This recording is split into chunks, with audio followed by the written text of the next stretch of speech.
The Indo French IAS.com। साथ हर पल का। तो हेलो बच्चा लोग, उम्मीद है आप लोग बहुत अच्छा होगा। आज हम लोग पढ़ने वाले हैं अपने क्लास 7 का एक नया चैप्टर जिसका नाम है ट्रेसिंग चेंजेस थ्रू 1000 ईयर या फिर 1000 ईयर। तो हम लोग इतिहास के बारे में चर्चा करने वाले हैं, जहां पे हम लोग बात करेंगे 1000 सालों के अंतराल में जो जो चीजें चेंज हुई वो कैसी हुई। क्योंकि हमें पता है कि जैसे कि सुबह सुबह अगर आप लोग एक महीने तक रोज रोज अपना फेवरेट फास्ट फूड खाना खाते हो तो आपकी जो टमी गोल गोल पेट है बहुत ज्यादा बढ़ जाता है। उसी तरह हम लोग देखेंगे इतिहास के अंदर जो चेंजेस होते हैं वो कैसे हमें देखने को मिलते हैं, कि जो लोगों की सोच होती है, समाज होता है, लोग कैसे चेंज हो जाते हैं। इन सभी चीजों के बारे में हम लोग बात करेंगे, मेरा गुली गुली बच्चा लोग। और ये जो लेक्चर है सभी के लिए इंपॉर्टेंट होने वाला है, चाहे आप लोग कॉम्पिटिटिव एग्जाम्स की तैयारी कर रहे हो या तैयारी कर रहे हो क्लास 7 की। तो बच्चा लोग स्टार्ट करते हैं अपना चैप्टर।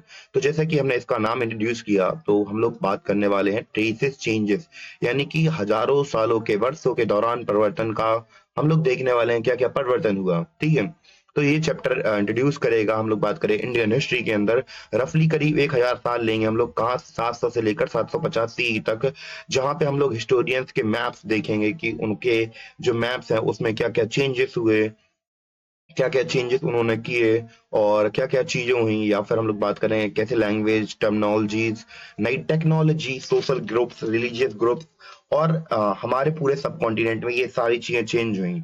तो इन सभी चीजों के बारे में हम लोग बात करने वाले हैं मेरा बच्चा लोग। सबसे पहले अपन बात करेंगे मैप्स के बारे में। तो जैसे कि हमें पता है कि मैप किसी भी कंट्री की टोपोग्राफी को समझने के लिए एक बेस्ट इंस्ट्रूमेंट होता है, जहां पे हम लोग मैप को देखते हैं।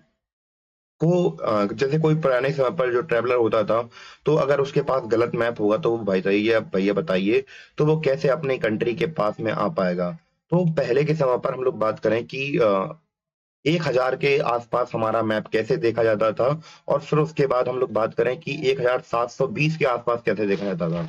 यानी कि 5-6 सालों के अंतराल में कैसे कैसे लोगों ने मैप बनाना जो था वो चेंज कर दिया इंडिया का। तो सबसे पहले मैं आपको मैप दिखा देता हूँ।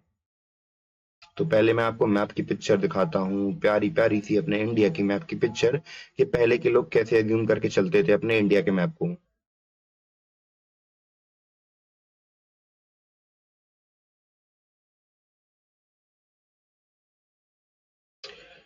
मेरा बच्चा मेरा बच्चा मेरा बच्चा, मेरा बच्चा मेरा बच्चा मेरा बच्चा।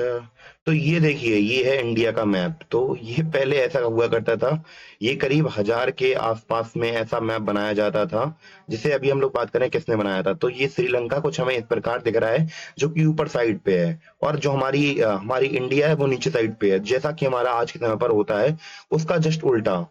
और उसके अलावा हम लोग बात करें कि दूसरा जो मैप है ये 1700 के करीब में बनाया गया है, जो कि एग्जैक्टली ऐसा दिखता है जैसा कि आज के समय पर हमारा है। तो अब इनके राइटर्स के बारे में बात करते हैं कि कैसे कैसे इनका क्या क्या पर्सपेक्टिव था जब ये मैप बना रहे थे, और कैसे कैसे समय के अनुसार ये सारी चीजें बदल गई। इसके बारे में चर्चा करते हैं अब सबसे पहले हम लोग। तो जो पहला मैप मैंने आपको दिखाया था, तो जैसे वो हमारे जियोग्राफर थे, उनका नाम क्या था? उनका नाम था अल इदरीसी। किसने बनाया था? अल इदरीसी ने बनाया था। ये करीब बनाया था 1154, 1154 CE में बनाया था इन्होंने, ईस्वी में बनाया था। ठीक है, और इन्होंने जो हम लोग बात करें, ये कौन थे? एक अरब जियोग्राफर थे। यानी कि जियोग्राफर्स कौन होते हैं? जो जियोलॉजिकल मैप बनाते हैं, जैसे कि यात्राओं दौरान में काम वगैरह है। तो उस समय पर इन्होंने इनके पास जो भी रिसोर्सेज रहे होंगे, जैसे उनके पास ट्रेवलर्स आते होंगे या फिर उन्होंने खुद ट्रेवल करके देखा होगा, तो उनके दिमाग में जैसा आया तो उन्होंने वर्ल्ड मैप को दिखाया और इंडियन सब कॉन्टिनेंट को दिखाया। जहां पे इनसे एक थोड़ी सी भूल हो गई कि जहां पे साउथ इंडिया है तो उन्होंने उसे नॉर्थ इंडिया बना दिया, और जहां पे श्रीलंका वगैरह था उसे टॉप पे दिखा दिया। तो ये जो चीजें थी, और इन्होंने जो नाम थे वो अरेबिक में लिखे हुए थे, ना कि जो इंडिया के नाम थे वैसे लिखे गए थे। तो ये कार्टोग्राफी जो ट्रेडिशन है, वर्ल्ड व्यू है, उनका दिखाता है। तो वही चीजें यहाँ पे भी लिखी हैं। तो यहाँ पे दो प्रकार के टेक्स्ट लिखे हैं मैंने, एक इंग्लिश में लिखा है, एक हिंदी में लिखा है, जिसमें भी आपको सुविधा पड़े आप लोग उससे देख सकते हैं कि एक अरब जो भूगोल रखता थे, हम लोग बात करें, अल इदरीसी द्वारा बनाई गई थी। इस दुनिया में मानचित्र में भारतीय उपमहाद्वीप को दिखाया गया था, जिसमें दक्षिण भारत वहां जगह दिखाया गया जहां उत्तर भारत है। और उसमें हम लोग बात करें श्रीलंका की को ऊपर की ओर दिखाया गया था, स्थानों में नाम अरबी में दर्ज थे। यह भी एक अलग मानचित्र परंपरा और दृष्टिकोण को दर्शाता है। तो बस वही चीजें हैं, सेम सेम चीजें, बस आप लोग इतना समझ लीजिए, एक साइड पे मैंने हिंदी में लिख दिया है, एक साइड पे इंग्लिश में लिख दिया है, इससे शॉर्ट आपको नोट्स कहीं नहीं मिलने वाले हैं। तो आराम से देख लीजिए, ठीक है। कार्टोग्राफर कौन होता है, जो कि हम लोग बात करें मैप्स बनाता है। तो अल इदरीसी कौन थे, हमारे मैप मेकर थे। और दूसरा हम लोग बात करें, दूसरा मैप बनाया था किसने, वो बनाया था गुइमे दे लिसेले। मैं इसका नाम प्रोनाउंसिएशन नहीं कर पा रहा, अगर कर भी रहा हूँ तो मुझे पता भी नहीं चलेगा। तो इनका नाम क्या है, गुलमेले डी इस्मेले लेसेले, ठीक है। और ये एक हम लोग बात करें फ्रेंच कार्टोग्राफर थे, ठीक है। फ्रेंच कार्टोग्राफर थे, और सेम मैप इन्होंने बनाया था, बिल्कुल क्वाइट डिफरेंट लग रहा था। क्योंकि हम लोग बात करें कि आने वाले कई सालों में जो साइंस थी मैप बनाने की, वो समय के साथ बदल रही थी। और उसी के साथ हमने देखा कि जब इनके पास अलग अलग रिसोर्सेस मिले, इंफॉर्मेशन मिली, हिस्टोरियंस ने काफी सारी चीजें बताई। तो जब इन्होंने मैप बनाया, तो जो मैप कैसा था, बिल्कुल एग्जैक्ट सेम दिख रहा था जैसा कि हमें आज के समय पर दिखता है। तो इसका मतलब क्या था, इसका मतलब ये था कि समय के साथ साथ जो चीजें थी वो चेंज हुई थी, बच्चा लोग। तो ये बात रखना, याद रखना कि आप जब डेली डेली उल्टी सीधी चीजें खाते रहते हैं, फास्ट फूड खाते रहते हैं, तो 1 महीने या 2 महीने के अंतराल में आपका एक छोटा छोटा सा प्यारा पाया टमी बाहर निकल आएगा, जिसे देख के आप लोग बहुत परेशान हो जाएंगे, बच्चे लोग।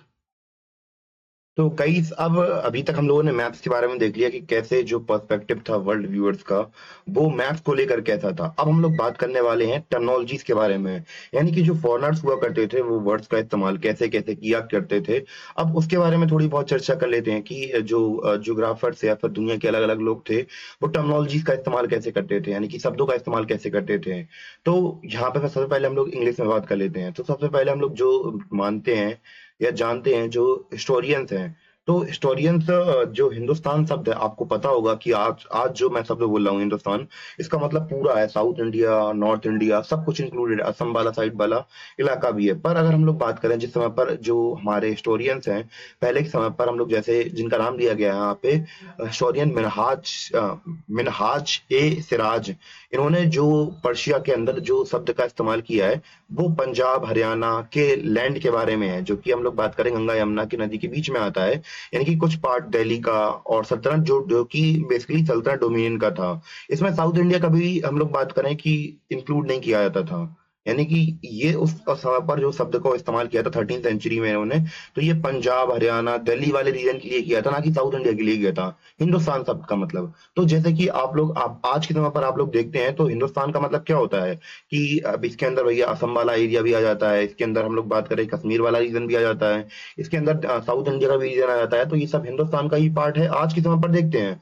पर 13th सेंचुरी के समय पर क्या क्या चीजें चल रही थी, उस समय पर वो लोग कैसा इस्तेमाल कर रहे थे, वो भी बात करना बहुत जरूरी हो जाता है हमारे पर्सपेक्टिव से। तो यही चीज है, ठीक है। और उन्होंने कभी भी साउथ इंडिया को इंक्लूड नहीं किया था उसके अंदर। और बाद में जो चीजें हुई, जैसे कि हम लोग बात करें 16th सेंचुरी में जो शब्दों का इस्तेमाल था, वो हम लोग बाद में देख रहे थे कि बदल गया था। कि जो बाबर था उसने हिंदुस्तान का शब्द का इस्तेमाल किया था ज्योग्राफी बताने के लिए, भैया इस इलाके के अंदर सब कॉन्टिनेंट है, यहाँ के जानवरों के बारे में, कल्चर के बारे में, इनहेबिटेंट के बारे में। और इनकी जो हम लोग बात करें कि जो राइटिंग्स मिली भी है हमें, तो वो हम लोग बात करें कि उसमें भी कल्चरली यहाँ पे बताया है कि इंडिया कैसे एग्जिस्ट करता था यहाँ पे। हम लोग बात करें, उन्होंने यहाँ पे कोई पॉलिटिकल लाइफ के बारे में कमेंट नहीं किया था, यहाँ के जानवरों के बारे में, यहाँ कल्चर के बारे में, उसके बारे में बात कर रहे थे। या फिर हम लोग बात करें कि फॉरेनर जो सब था पहले के समय पर, मेडिवल के समय पर, मेडिवल हिस्ट्री के समय पर, परदेसी या फिर विदेशी कौन हुआ करता था, तो उसके मतलब भी मायने अलग अलग थे। जैसे कि अगर हम लोग बात करें परदेसी की, तो परदेसी जैसे कि आप पर्टिकुलर एक गांव में रहते हैं, आपके गांव के बाहर का आदमी क्या परदेसी कहलाएगा। पर आज के समय पर परदेसी कौन होता है, जो दूसरी कंट्रीज से आते हैं। तो जो शब्दों की प्रणाली थी, उसका इस्तेमाल अलग अलग समय पर अलग अलग होता रहा है, और ये सब हमें देखने को मिलता रहा है। और ये तो वही चीज है कि जो मेडिपल टाइम की पीरियड पर जो शब्दों का इस्तेमाल हम लोग देखते आ रहे थे, अब वो समय के साथ साथ वो चेंज हो गया जब हम लोग आज के समय पर रह रहे हैं। तो जो चीज़ें हैं वो चेंज हो जाती हैं। तो ये सभी चीज़ों को ध्यान रखना भी बहुत ज़्यादा ज़रूरी होता है कि जो चेंजेज़ हैं वो हमेशा आते रहते हैं। जैसे कि हमारा पेट, जब हम लोग ज़्यादा जंक फूड खाते हैं तो हमारा बढ़ जाता है, और हम लोग हेल्दी फूड खाते हैं तो हमारा पेट मेंटेन रहता है। तो बस वही चीज़ है। या फिर मान चलिए कि आप अगर डेली-डेली चॉकलेट खाते हैं, डेली-डेली इस्तेमाल करते हैं ऐसी चीज़ों का जो कि आपके दाँत खराब करते हैं, तो पर्टिकुलरली बात है कि आपको एक दिन जो दाँत है वो खराब हो जाएँगे। अगर आप नहीं करते हैं तो फिर नहीं होंगे। तो बस वही चीज़ है, जो चेंज है वो लाइफ का नाम है, और ये हमेशा होता रहेगा।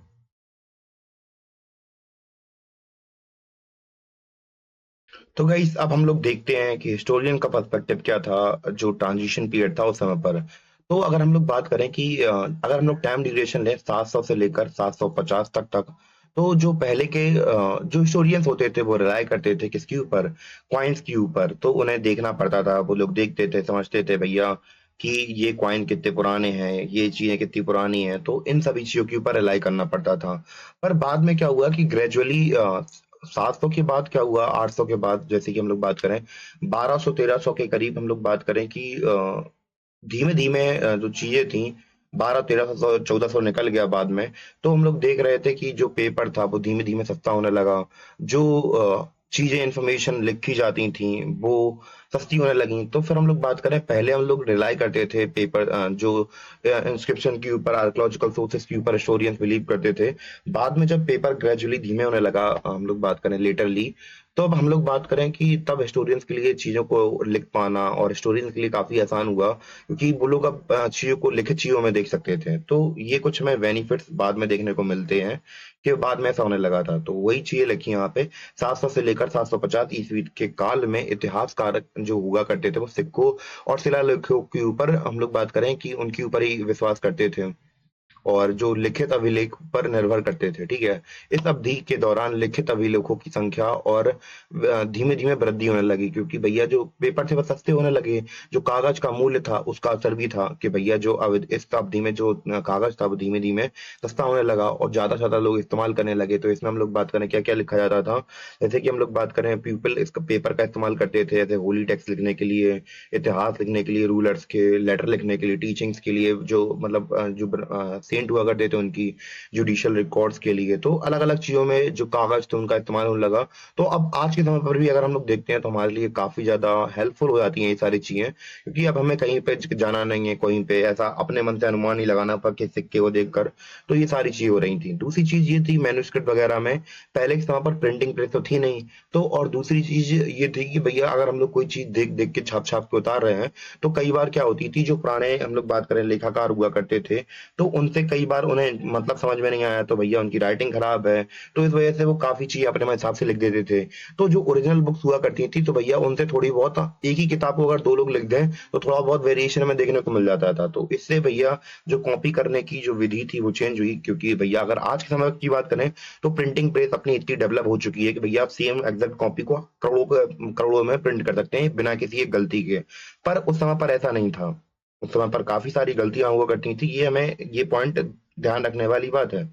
तो गाइस यहाँ पे हम लोग बात करें कि एक चीज़ और इम्पोर्टेंट है, जो हमारा एक वर्ड दिया गया है, जो एक वर्ड दिया गया है उसको जानना बहुत ज़रूरी है, क्योंकि एग्ज़ाम्स वगैरह में हमसे पूछ लिया जाता है। जो अचीव यहाँ पे लिखा है तो अभिलेखाकार को बोलते थे, यानी कि जो मैन्युस्क्रिप्ट लिखते थे। ये पहले समय पर एक जॉब भी हुआ करती थी कि भैया जो बड़े-बड़े ऑफिशियल्स हुआ करते थे, तो वो दस्तावेज़ों को कॉपी कराने के लिए एक पर्सन को हायर करते थे, तो वो हमारा हुआ करता था आर्चीव, ठीक है?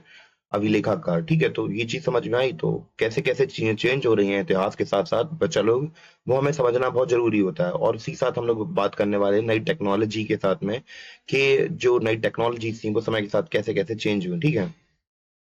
तो गाइस अगर नई टेक्नोलॉजीज़ की बात करें तो जो चीज़ें हमें आज के समय पर बहुत आम दिखती हैं, जैसे कि मान चलिए कि टेबल क्लॉक हुई या फिर लाइट हुई, तो जो आप सोच के देखिए, एक आप कभी इमेजिन नहीं कर सकते कि कभी आज से करीब 500 साल पहले किसी व्यक्ति ने ये सोचा होगा कि उसके घर में जो आसमान में बिजली कड़कती है, जो बिजली हम लोग देखते हैं उसका इस्तेमाल करके हम लोग आज वीडियो देख रहे हैं, तो वो कभी हो पाएगा? ऐसी कभी कोई चीज़ पॉसिबल हो पाएगी? उसने कभी ये चीज़ सपने तक में नहीं सोची होगी जो कि आज के समय पर हम लोग देख रहे हैं। तो ये सारी जो चीजें हैं वो हमें लगती तो बहुत छोटी हैं, पर जब जिस समय पर वो होती नहीं है, पर उस समय पर आप सोच के देखिए अगर आप होते तो कैसा लगता आपको। तो उसी तरह हम लोग बात करें नई नई जो टेक्नोलॉजीज थी, इसने हमारे जो आसपास का इलाका था, आसपास की चीजें थी, उसे पूरी तरह से चेंज कर दिया। जैसे कि हम लोग बात करें पर्शियन व्हील की, तो जी हम लोग बात करें, ये अभी इसकी मैं पिक्चर दिखाता हूँ। तो एग्रीकल्चर में इसने बहुत बड़ा योगदान दिया था। इसके पहले मैं पिक्चर दिखा दूं आपको, जिससे कि आपको समझ में आ जाए।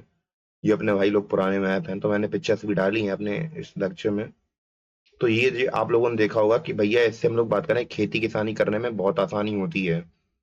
तो ये पर्शियन व्हील है, तो ये एग्रीकल्चर में इसमें एक तरीके से रेवोल्यूशन ला दिया खेती किसानी में।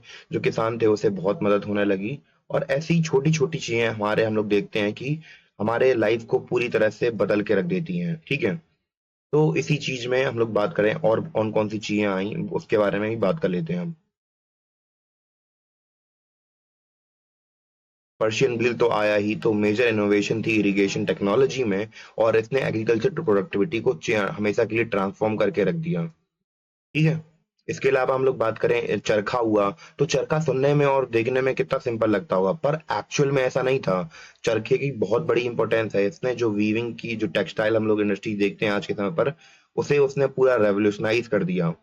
तो ये सब योगदान इन जो छोटी छोटी हमारे चीज हैं, इनके वजह से ही पॉसिबल हो पाया है। इसके अलावा हम लोग बात करें कि इसके अलावा हम लोग बात करें कि यहाँ पे लिस्ट में थोड़ी प्रॉब्लम हो रही है। पायाम्स हुए, जैसे कि आज के समय पर हम लोग आधुनिक समय पर देखते हैं कि कितनी सारी मिसाइल्स हुई या फिर दूसरी चीजें हुई, तो ये सभी चीजें हमें बहुत ज्यादा हेल्प करती हैं हमारी लाइफ को, या फिर आप बात करें आर्मी वगैरह को चलाने में, तो ये बहुत ज्यादा हेल्पफुल है। पर पहले के समय पर ये कभी ऐसा हुआ करता था कि मान चलिए कि अगर आपके पास आर्मी में बहुत बड़ी बड़ी चीजें नहीं है, तो वहां पे आप लोग नहीं जीत सकते थे वॉर। पर जैसे ही हम लोग बात करें आर्म्स वगैरह आई, तब चीजें ट्रांसफॉर्म होना शुरू हुई। तो यहाँ पे कुछ प्रॉब्लम आ गई, तो मैं इसको टैकल करता हूँ। 2 मिनट का टाइम देना, मैं चेंज कर देता हूँ इसे। तो गाइस जो प्रॉब्लम आई थी हम लोग उसे टैकल कर लिया अच्छी तरीके से।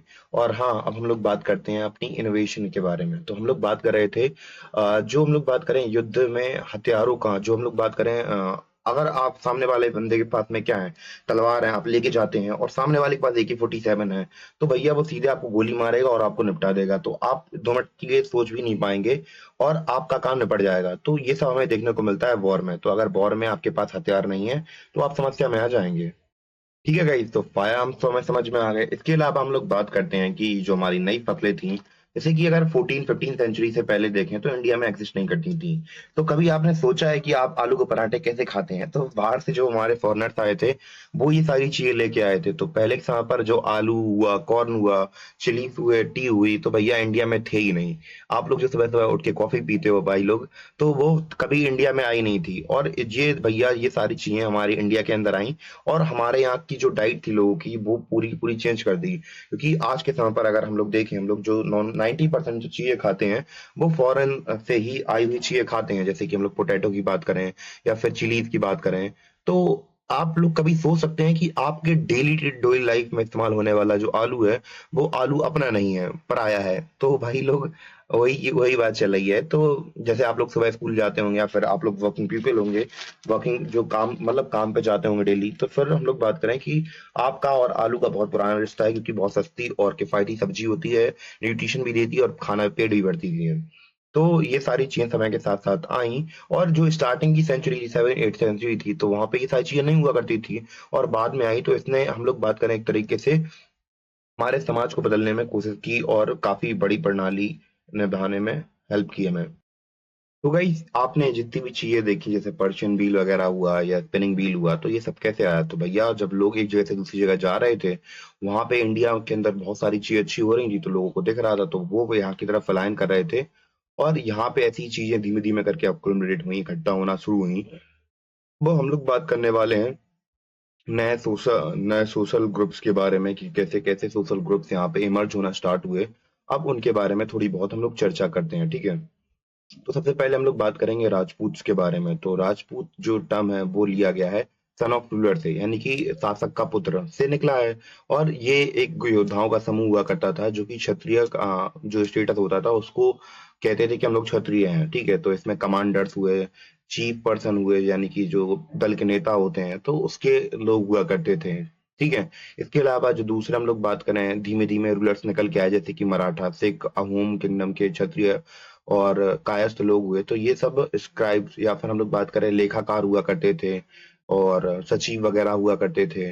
मतलब और धीमे धीमे ये भी लोग भी पावरफुल होते गए, और सेक्रेटरीज हुआ करते थे, कुछ कुछ लोग फ्यूडरीज हुआ करते थे। धीमे धीमे पॉलिटिकली इंपॉर्टेंट हो गए, और इन्होंने अपने आप को कुछ कुछ हद तक काफी इलाकों में रूल करना स्टार्ट कर दिया। जैसे कि हमारे मराठास हुए, तो ये भी धीमे धीमे पॉपुलर होने लगे। जो सिख कम्युनिटी के लोग थे, धीमे धीमे ये भी पॉपुलर होने लगे। तो ऐसे करके इनका एस्टेब्लिशमेंट हुआ। इसके अलावा हम लोग बात करें, जो फॉरेस्ट ड्वेलर्स थे, यानी कि फॉरेस्ट में रहने वाले किसान वगैरह थे, तो जो लोग जब जंगल साफ कर दिए गए तो उनके पास कोई ऑप्शन नहीं बचा था।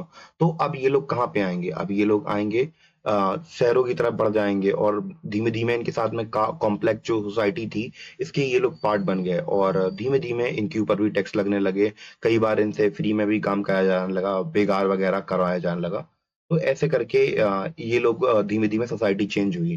तो जो लोग पहले जंगलों में रहा करते थे, धीमे धीमे वो भी सोसाइटी का पार्ट बन गया, और जो विदेशी जो आक्रमण हुआ करते थे, वो भी हमारे सोसाइटी का पार्ट बन गए। तो धीमे धीमे कैसे करके जो हमारी नई सोसाइटी थी वो बनती चली जा रही थी। और राजपूत के बारे में बात कर लिया, जैसे कि जो हमारे इंपॉर्टेंट रूलर हुआ करते थे, जैसे मराठा, सिख्स वगैरह हुए, सिख किंगडम के लोग हुए, तो ये सब लोग इंक्लूड होने लगे। तो लिपिकों और सचिवों की जाति समूह, मतलब यही हुआ करते थे। ऐसे करके हम लोग बात करें, जो जाति का सिस्टम था, धीमे धीमे अलग अलग प्रकार के लोग जुड़ते चले जा रहे थे। फिर हम लोग बात करें जाति कैसे कैसे आई, और इन सब चीजों का रीजनल लैंग्वेज का क्या असर हुआ, अब उसके बारे में बात करते हैं। तो जाति और दूसरे सोशल ग्रुप्स के बारे में अब चर्चा करते हैं थोड़ी बहुत, ठीक है। तो गाइस, अब हम लोग बात करें जातीस वगैरह के बारे में, तो जातीस का इमरजेंस कैसे हुआ था उसके बारे में बात करते हैं। तो जो जातियां थीं और जो सामाजिक ग्रुप थे, तो ये लोग धीमे धीमे हम लोग बात करें कि कामों के बेसिस पर डिवाइड कर दिया गया था। जो जैसा काम करता था उसी हिसाब से उनको काम दे दिया जाता था। तो ऐसे करके जातीय बेसिस पर उनका जो डिवीजन था वो हम लोग बात करें कि हम लोग देख रहे थे। और ऐसे ही करके हम लोग बात करें कि क्लासिफिकेशन भी होने लगा था बाद में चल के। तो गाइस, जाति तो ऐसे बटी हुई थी। अब बात कर लेते हैं थोड़ी बहुत लैंग्वेज के बारे में। तो लैंग्वेज के बारे में अगर हम लोग बात करें, तो ये ट्रबल शॉट बहुत परेशान कर रहा है। तो गाइस, अब थोड़ा मैं लग रहा है लैपटॉप सही है, वरना थोड़ी बहुत प्रॉब्लम आ रही, सॉरी फॉर दैट गाइस। और हम लोग कंटिन्यू करते हैं। तो जैसे कि हम लोग बात कर रहे थे जातीस के बारे में, तो जो जाति वगैरह थी, तो जाति के बारे में बात कर ली थी। अब हम लोग बात कर रहे थे लैंग्वेजेस के बारे में। तो जो अमीर खिसरो हैं, इन्होंने अलग अलग रीजनल लैंग्वेजेस के बारे में बात की है। जैसे सिंधी हुई हमारी, सिंधी हुई, कश्मीरी हुई, अवधी हुई, और दूसरी लैंग्वेजेस के बारे में बताया। पर हम लोग बात करें कि जो संस्कृत थी, ये केवल ब्राह्मण्स को ही पता थी, और ये कोई रीजनल लैंग्वेज की तरह उस समय पर नहीं देखी जाती थी, क्योंकि हम लोग बात करें केवल जो ब्राह्मण थे उनके पास ही पढ़ने लिखने का अधिकार हुआ करता था। इसलिए ये ज्यादा मतलब इतनी ज्यादा थी नहीं, पर विशेष रूप पर मतलब ये कोई क्षेत्रीय भाषा नहीं थी, ये केवल ब्राह्मण से इस्तेमाल करते थे लिपि वगैरह लिखने में। तो उन्होंने जो विभिन्न भाषाओं, जैसे सिंधी, कश्मीरी, अवधी का उल्लेख किया, जिसकी तुलना में संस्कृत किसी विशेष क्षेत्र की भाषा नहीं थी, यह केवल ब्राह्मण जानते थे। तो जो टैक्स वगैरह हैं, तो वो भी हम लोग देखते हैं तो ब्राह्मण ने लिखे हैं, तो वो ही देखने को मिलते हैं। इसके अलावा पैन रीजनल एम्पायर के बारे में, कि पूरे भारतवर्ष पर राज करने वाले क्षेत्रों पर पहले अलग अलग साम्राज्य थे, कौन कौन से थे, जैसे चोल हुआ, तुगलक हुए। तो इनके बारे में पता, हम लोग बचपन से हिस्ट्री पढ़ते आ रहे हैं कि इनके बारे में, कि कितने महान हुआ करते थे, इनका कितना बड़ा बड़ा क्षेत्र, बड़े बड़े क्षेत्रों के अंदर ये लोग रूल कर लिया करते थे, जैसे मराठा हुए, मुगल हुए। तो ऐसे करके इनके जो एम्पायर्स हैं, इनके कामों के बारे में बताया जाता है, कि कहाँ बलबन के बारे में बताया जाता है हिस्ट्री के अंदर, कि इनका जो साम्राज्य था कितना बड़ा था। ठीक है। तो ऐसे करके हमें चेंजेस देखने को मिले हैं, कि कैसे जातियों में विभाजन देखने को मिला, कैसे लैंग्वेज हम लोग बात करें, रीजनल लैंग्वेज डेवलप हुई, और कैसे पैन इंडिया एम्पायर धीमे धीमे डेवलप कर रहे थे। ठीक है। तो ये सब हमें चीजें अपने इतिहास के अंदर हमें चेंज होते हुए दिख रही हैं, 16 17 सेंचुरी आते आते। ठीक है। हम्म, तो कई बीच में बहुत सारी रुकावटों के बाद भी हम लोग कंटिन्यू बने रहे, और बहुत सारी दिक्कतों के बाद भी हम लोग अब अपनी क्लास चालू कराएं, क्योंकि बहुत देर हो चुकी है। क्योंकि मैं अब तो ये लाइव तो नहीं ले पा रहा हूँ, क्योंकि मुझे रिकॉर्ड ही करना पड़ेगा। पहले मैं सोच रहा था लाइव कर लूं, पर अब इश्यूज हो गए थे, तो फिर कंटिन्यू करते हैं अपनी क्लास, ठीक है। तो हम लोग बात कर रहे थे लैंग्वेजेस के बारे में। तो लैंग्वेज के बारे में बात कर ली थी, जाति के बारे में बात कर ली थी कि जाति कैसे डेवलप हुई थी। तो धीमे धीमे ये ग्रुप बन गए थे, और जो लोग थे उनको अपनी पृष्ठभूमि में व्यवहार के आधार पर, मतलब जिस काम के काम करते थे उस हिसाब से जाति का विभाजन होता था। जातियों में हम लोग बात करें अपने नियम बनाए जाते थे, जिन्हें जातीय पंचायत द्वारा लागू किया जाता था। तो हर एक गांव की जाति पंचायत होती थी। साथ ही गांव को नियम भी पालन करने पड़ते थे। गांव जाति के तो करने ही पड़ते थे, गांव के नियम भी पालन करने पड़ते थे। इसके अलावा अमीर खुसरो हैं, और उन्होंने वर्णित भी किया है कि अपनी किताब वगैरह में कि यहाँ पे क्षेत्रीय भाषा थी। और इसके अलावा हम लोग बात करें क्षेत्रीय भाषा थी, और पर संस्कृत हम लोग बात करें कोई क्षेत्रीय भाषा की तरह इस्तेमाल नहीं किया जाता था इसका, और इसका केवल इस्तेमाल ब्राह्मण करते थे क्योंकि उनके पास ही अधिकार थे इसको इस्तेमाल करने के। इसके अलावा हम लोग बात करें पैन इंडिया रीजनल एम्पायर के बारे में, यानी कि पूरे बड़े बड़े एम्पायर के अंदर अगर हम लोग बात करें तो बहुत बड़े बड़े साम्राज्य खड़े हो गए थे उस समय पर। तो जैसे कि हम लोग बात करें मुगल्स हुए, सिख हुए, या फिर हम लोग बात करें चोला हुए, तो इनके साम्राज्य इतने बड़े थे कि आपकी नजरें छोटी पड़ जाएंगी पर इनका साम्राज्य छोटा नहीं पड़ेगा। तो इतनी विशालकाय इनका इतिहास देखने के बाद हमें यही सब देखने को मिला कि कैसे कैसे अलग अलग समय पर अलग अलग रूलर्स जो थे वो राज कर रहे थे। कि पैन इंडिया, कभी हम लोग बात करें मुगल्स आ गए, कभी तुगलक्स आ गए, कभी चोला आ गए। तो कभी ना कभी किसी ना किसी पर्सन का तो देखो दौर आता ही है, तो इन लोगों का दौर चलता रहा हमेशा, और एक के बाद एक आते रहे। इसके अलावा हम लोग बात करें कि पुराने धर्म, जैसे कि हम लोग बात करें इंडिया का जो पहले 2000 साल पहले से देखते आ रहे थे हम लोग, तो बौद्धिज्म आया, जैनिज्म आया, हिंदुइज्म था, ठीक है। तो इसके सिवा हम लोग बात करें इस्लाम भी एंट्री कर गया है इंडिया के अंदर, कैसे कर गया उसके बारे में बात करते हैं।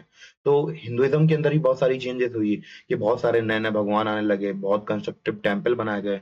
तो क्या लगता है आपको कि जो पुराने समय पर जो टेम्पल हुआ करते थे, जो बड़े बड़े भव्य मंदिर आप लोग आज के समय पर देखते थे, तो पुराने समय के राजाओं ने ये क्यों बनवाया होगा? कि उन्हें क्या बहुत ज्यादा भक्ति उमड़ती थी क्या, कि हम भगवान के बहुत ज्यादा भक्त हैं, हम बहुत बड़े संत हैं? ऐसा कुछ नहीं होता था।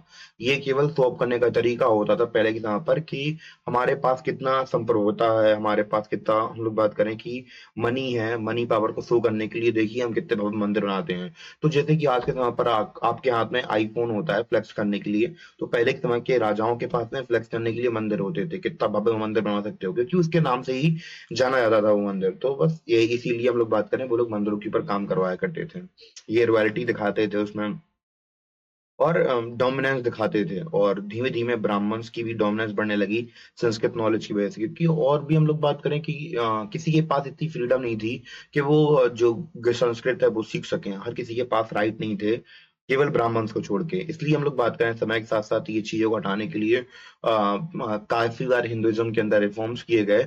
इसीलिए जो भक्ति आंदोलन लिखा है, तो भक्ति आंदोलन का मतलब क्या है कि जो हिंदुइज्म था उसके अंदर काफी सारे रिफॉर्म्स किए गए थे, मतलब चेंजेस किए गए थे। इसके अलावा हम लोग बात करें इस्लाम सब कॉन्टिनेंट में कैसे आया, तो जो ट्रेडर्स थे तो वो लोग यहाँ पे आए धीमे धीमे, और जब व्यापारी एक जगह से दूसरी जगह ट्रेवल करते हैं तो अपने साथ साथ खाना खाना पीना, अपने कपड़े नहीं ले आते हैं, बल्कि अपने विचार, अपना धर्म, अपना कल्चर लेके चलते हैं हमेशा साथ में। तो उसी प्रकार जो हम लोग बात करें ट्रेडर्स और माइग्रेंट्स के थ्रू 7वीं सेंचुरी में करीब यहाँ पे इस्लाम की एंट्री हुई। और इसमें हम लोग बात करें इस्लाम के अंदर कुरान की पूजा की जाती है, वहाँ की नॉर्मल चीजें तो आपको पता ही है इस्लाम के बारे में। तो इसमें जो डिवीजन है वो सिया और सुन्नी के बीच में है। सिया कौन होते हैं? जो प्रॉफिट मोहम्मद के सन इन लॉ को मानते हैं, और सुन्नी कौन थे? वो केवल उन्हें ही मानते थे, ठीक है, प्रॉफिट मोहम्मद को ही मानते थे। तो इसके अलावा बस ऐसे करके जो हम लोग देखते हैं कि जो इस्लाम था वो इंडिया के अंदर आ गया था, ठीक है। तो गाइस इस्लाम तो आपको समझ में आ ही गया होगा। लास्ट में बस थोड़ा सा अपना बचा है कि जो हिस्टोरियंस हैं, तो जैसे हिस्ट्री को कैसे डिवाइड कर दिया गया है। तो अगर हिस्ट्री को आज के समय पर हम लोग देखते हैं तो मेनली हिस्ट्री जो ब्रिटिशर्स हैं उन्होंने इंडियन हिस्ट्री को हिंदू हिस्ट्री, मुस्लिम, ब्रिटिश ऐसे करके बेस्ड कर दिया है। क्योंकि अगर आप लोग देखते होंगे कि 7वीं सेंचुरी से पहले हिंदू का राज दिखाया गया है, मिडिल टर्म मुस्लिम्स के बीच में, और थर्ड 18वीं सेंचुरी ब्रिटिश हिस्ट्री, ठीक है।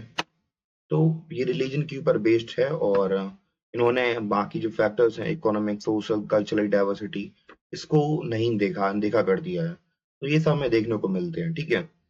वैसे तो अपना लेक्चर हो चुका है कंप्लीट, और फिर भी एक बार रिवाइज कर लेते हैं, ओवरऑल चक्कर मार ही लेते हैं ऊपर से नीचे तक। तो सबसे पहले हम लोगों ने मैप्स के बारे में स्टडी की कि मैप्स कैसे कैसे पुराने समय के जो लोग थे उनके पास जितनी नॉलेज अवेलेबल थी उन्होंने अपने हिसाब से मैप बनाया। जैसे कि अल इदरीसी ने 1154 में मैप बनाया, तो उसमें कुछ इन्होंने गलतियां की कि श्रीलंका को ऊपर बना दिया और इंडिया को नीचे बना दिया, तो काफी गलतियां हुई। फिर बाद में देखा कि गुलेम दे लिसेल ने करीब 1720 में तो दोबारा मैप बनाया, तो उसमें ये गलतियां नहीं दोहराई। वो एग्जैक्ट मैप जैसा आज के समय पर दिखता है थोड़ा बहुत सिमिलरली वैसे ही था। इसके अलावा हम लोग बात करें कि पुराने जो टेक्नोलॉजी थी, जैसे कि हिंदुस्तान शब्द के बारे में बताया गया था कि पहले जो हिंदुस्तान शब्द इस्तेमाल होता था उसको आज हम लोग एक अलग टर्म में देखते हैं और पहले के लोग उसे अलग टर्म में देखते थे। तो ये थोड़ा बहुत चेंज देखने को मिला है। 13th सेंचुरी में हिंदुस्तान का मतलब और कुछ था और 16 सेंचुरी में और कुछ बदल गया उसका। क्योंकि और हिस्टोरियंस के बारे में बात करें तो उन्हें रिसोर्सेज के हिस्टोरियन और उसके सोर्सेज के बारे में बात करते हैं, तो जो पेपर था पहले के लोग ज्यादातर, हम लोग बात करें जो हमें हिस्ट्री थी वो हमें ज्यादातर हमें पता लगानी पड़ी कि इससे जो क्वाइंस हैं आर्कोलॉजिकल सोर्सेज हैं। पर 7th सेंचुरी या 8th सेंचुरी के बाद धीमे धीमे हम लोग बात करें कि लोग एक्सटेंसिवली पेपर का इस्तेमाल करने लगे थे। मतलब जब आगे जनरेशन बढ़ी तो पेपर का इस्तेमाल जब अच्छी तरीके से होने लगा, तो फिर लोग रिटर्न जो सोर्सेज थे उनके ऊपर डिपेंडेंट ज्यादा होने लगे हमारे स्टूडेंट्स।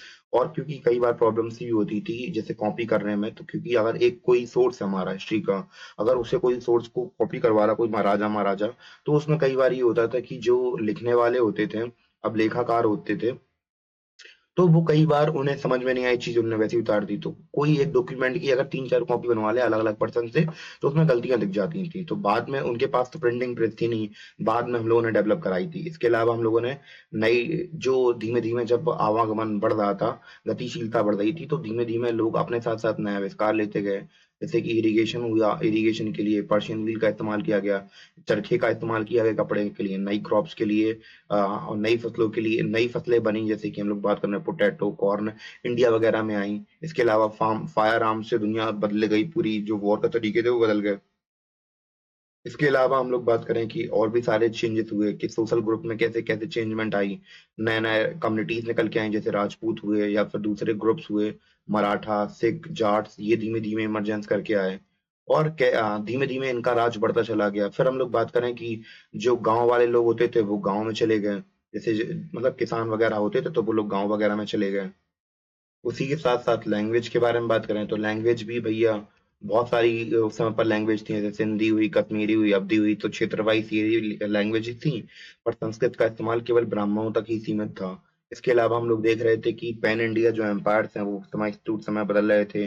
कभी तुगलक्स आ जा रहे थे, कहीं मुगल्स आ जा रहे थे, कहीं चोलास आ जा रहे थे, तो इनका जो साम्राज्य था धीमे धीमे घटता बढ़ता रहता था। तो इसके अलावा हम लोग बात करें कि हिंदुस्तान जो टर्म्स थे, जो पुराने टर्मिनोलॉजी थी जिसका इस्तेमाल किया जाता था और जो नई टर्मिनोलॉजी थी ये भी चेंज हुई थी। जैसे हिंदुस्तान का मतलब पहले की हम लोग बात करें कि हिंदुस्तान का मतलब हम लोग बात करें कि कुछ एरिया में कुछ था और कुछ एरिया में समय के साथ साथ जब चीजें बदली तो वो सब नाम चेंज कर दिए गए। ठीक है।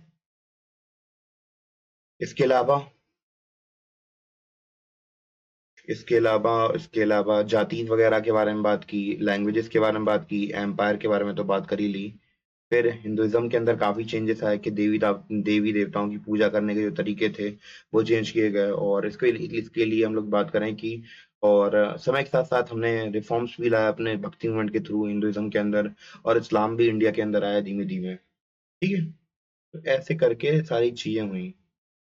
हिस्ट्री हिस्ट्री के बारे में भी देखा कि हिस्ट्री को जो अंग्रेज थे उन्होंने कैसे अपने हिसाब से मोल्ड किया, जैसे कि डिवाइड एंड रूल के परस्पेक्टिव से। ठीक है। तो ये मेजर मेजर जो इवेंट्स थे वो हुए।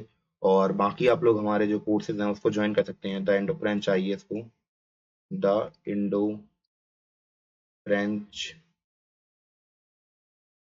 IAS.com पे आपको सस्ते सस्ते कोर्सेज मिल जाएंगे, जहाँ पे आपको एक स्ट्रक्चर मैनर में क्लासेस करवाई जाएंगी हमारे अच्छे अच्छे टीचर्स के थ्रू।